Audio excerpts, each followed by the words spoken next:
Well, you probably heard about intermittent fasting. Eat only during certain periods of the day. Good for weight loss, good for health benefits. We brought Andrea Hallwegner in to talk about it. Andrea, starting with, there's actually three different kinds of intermittent fasting. There is. And the first category is what we call alternate day fasting. And that would be sort of periods of feast and famine. So one day eating, then the next day, for example, not eating at all. The second type is what we call modified fasting, or sometimes it's called whole day fasting. So you're eating every day, but maybe you're taking in, only 500 calories, or maybe you're taking in 25% less than what you typically would do. And the third category is what we call time restricted fasting. And what that involves is pretty much taking sort of an 8 to 16-hour period of time per day where you're not eating anything. I'm confused about the second one. How can it be intermittent fasting if you're eating every day, you're just eating low calories? Exactly. Again, there's so many, and there's variations above and beyond this, but these are the most common types of things that you're going to see in the dieting world related to fasting. Okay, so is it helpful for weight loss or is it harmful for weight loss?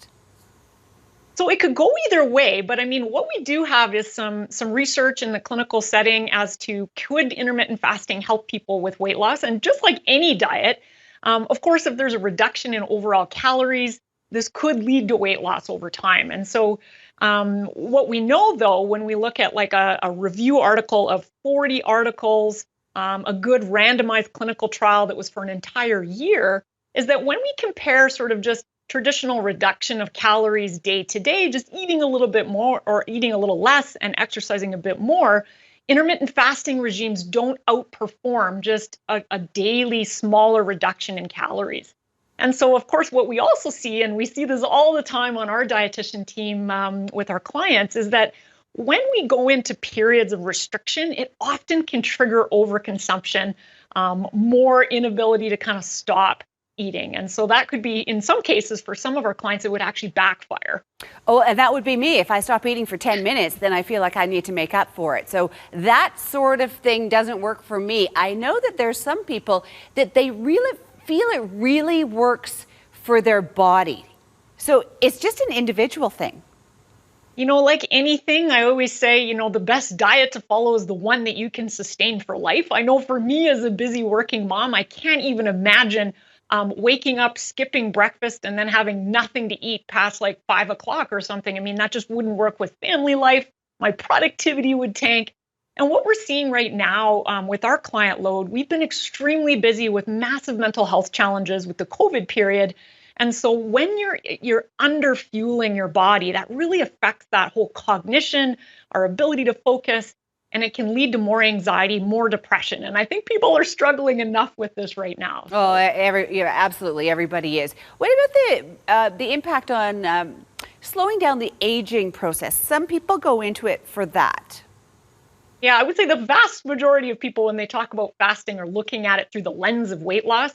There is some really interesting research around how fasting or a restricted calorie intake can actually technically maybe even improve aging. So a lot of this research is really based on animal studies at this point. We're starting to see a little bit of movement in human trials and human studies.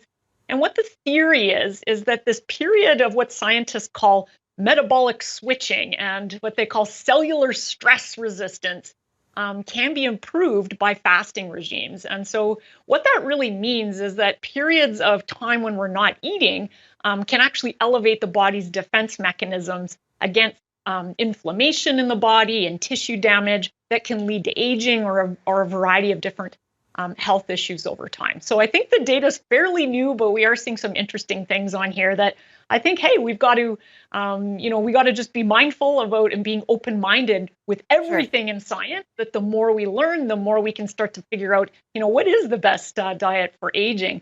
But what I would say is that there's a whole bunch of things we know are really important to reduce aging. And if we went down the, I'm just going to go fasting, but forget about, things we know are important, like hydration, fruits and vegetables, getting activity, reducing a huge amount of sort of more junk food like things.